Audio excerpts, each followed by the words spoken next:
എം.എസ്. Venugopal telephone ലൈനിലുണ്ട്. എം.എസ്. Venugopal, Emmanuel മാക്രോണിന്റെ പ്രസ്താവന Rafale മുതൽ അന്തർവാഹിനികൾ വരെ നീളുന്നതാണ് ഞങ്ങളുടെ ബന്ധം എന്നുള്ളത് ഒരു സൂചനയാണ്. അത് വളരെ പ്രധാനപ്പെട്ട കാര്യമാണ്. ലോകത്തിലെ ഏറ്റവും വിശ്വസ്തരായ പങ്കാളികൾ ഒന്നാണ് ഫ്രാൻസ് ഇന്ത്യയെ കാണുന്നത്. അതിനനുസരിച്ചുള്ള മാറ്റങ്ങൾ സംഭവിക്കും. നമ്മൾ ലോകത്തിന് മുന്നിൽ കുറച്ചുകൂടി തലയുയർത്തി നിൽക്കാൻ പോകുന്നു എന്നല്ലേ മനസ്സിലാക്കേണ്ടത്? വളരെ സത്യമാണ്. കാരണം നമ്മളിപ്പോ റഷ്യയുമായിട്ടുള്ള ബന്ധത്തിൽ ഒരു ചെറിയ പ്രശ്നങ്ങളൊക്കെ ഉള്ളതായിട്ട് നമുക്ക് തന്നെ സംശയമുണ്ട്. ആ സന്ദർഭത്തിൽ നമ്മുടെ ഡിഫൻസ് തന്ത്രങ്ങൾക്കും അതുപോലെ തന്നെ അതിന്റെ സ്ട്രെങ്തിനും ഒട്ടും കുറവ് വരാത്ത വിധത്തിൽ നമുക്കൊരു നയം രൂപീകരിക്കേണ്ടതുണ്ട്. അതിന് പിന്നെ നമുക്ക് വിശ്വസിക്കാവുന്ന ഒരു കൂട്ടാളി അല്ലെങ്കിൽ പങ്കാളി എന്ന് പറയുന്നത് ഫ്രാൻസാണ്. അപ്പോൾ ഫ്രാൻസുമായിട്ട് defence, AI, critical minerals, nuclear energy, climate action, ഇങ്ങനെ തുടങ്ങി വലിയ പദ്ധതികളാണ് നമ്മൾ മുന്നോട്ട് വെക്കുന്നത്. ഏതാണ്ട് 3.25 ലക്ഷം കോടിയുടെ കരാർ ഇപ്പൊ തന്നെ ആയി എന്നാണ് പറയുന്നത്. 114 റഫേൽ വിമാനങ്ങളടക്കം പദ്ധതികൾ പൂർണ്ണമായിട്ട് ഡിഫൻസ് പുറത്തുവിട്ടിട്ടില്ല. എങ്കിൽ പോലും അത്ര വലിയ പദ്ധതികളാണ് നമ്മൾ പ്ലാൻ ചെയ്തുകൊണ്ടിരിക്കുന്നത്.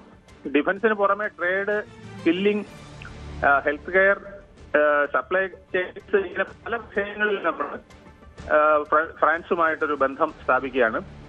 ഇമ്മാനുവൽ മാക്രോണും നരേന്ദ്രമോദിയും തമ്മിലുള്ള ബന്ധം വളരെ ദൃഢമാണ്. നെതന്യാഹുവും നരേന്ദ്രമോദിയും തമ്മിലുള്ള ബന്ധം വളരെ ദൃഢമാണ്. ഇതൊക്കെ ലോകം വീക്ഷിച്ചുകൊണ്ടിരിക്കുകയാണ് ഇപ്പോൾ. പ്രത്യേകിച്ച്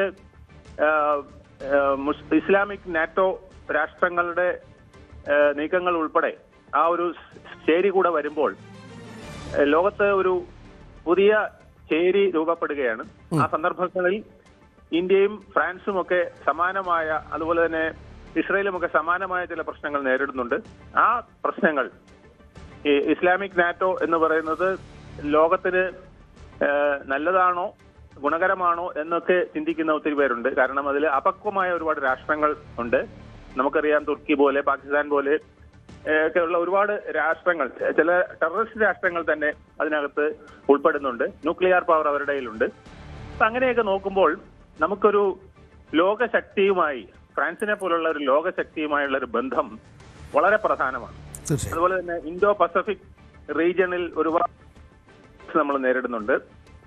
റഷ്യ യുക്രൈൻ കോൺഫ്ലിക്റ്റ് ഇതുവരെയും പൂർണ്ണമാകാത്തത് ഇന്ത്യയുടെ ശക്തമായ ഒരു ഇടപെടലില്ലാത്തതാണെന്ന് പലപ്പോഴും പരാതി ഉയർന്നിട്ടുണ്ട്. ഇന്ത്യക്ക് ചില കാര്യങ്ങളിൽ അതിൽ എന്തെങ്കിലുമൊക്കെ ഹെൽപ്പ് ചെയ്യാൻ കഴിയുമായിരുന്നു. പക്ഷേ നമുക്ക് റഷ്യയുമായുള്ള കടുത്ത ബന്ധങ്ങൾ പലപ്പോഴും അതിന് ബുദ്ധിമുട്ട് വന്നിട്ടുണ്ട്. അതുപോലെ ഗാസയിലെ പ്രശ്നങ്ങൾ ഇപ്പോഴും തട്ടി നിൽക്കുന്നു. ഇതൊക്കെ ഇന്ത്യ ഫ്രാൻസ് ഡിസ്കഷനിൽ വരുന്നതാണ്. അതുപോലെ എയർ മെറൈൻ ഡൊമൈൻ, അത് നമ്മളെ സംബന്ധിച്ചിടത്തോളം നമുക്ക് ഏറ്റവും പ്രധാനപ്പെട്ടതാണ്. ഈ കടലാകാശ മേധാവിത്വം നമുക്ക് വളരെ പ്രധാനപ്പെട്ടതാണ്.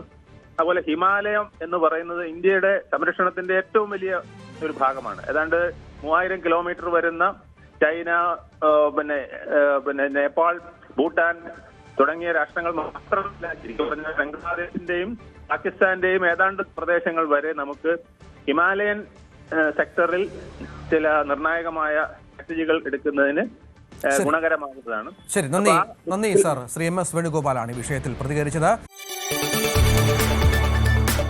കൂടുതൽ വാർത്തകൾക്ക് News 18 Keralam YouTube channel subscribe ചെയ്യുക.